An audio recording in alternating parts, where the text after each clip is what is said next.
చాలయ్య మహదేవా.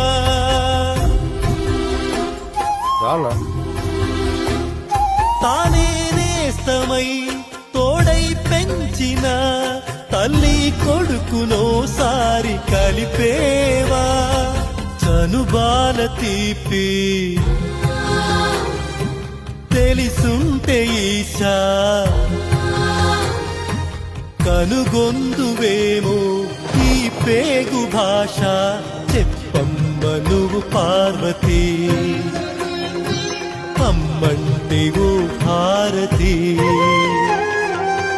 ఏ నోమునో చిందో ఏ పూజ చేసిందో పరమేశ నీ వరము పొంది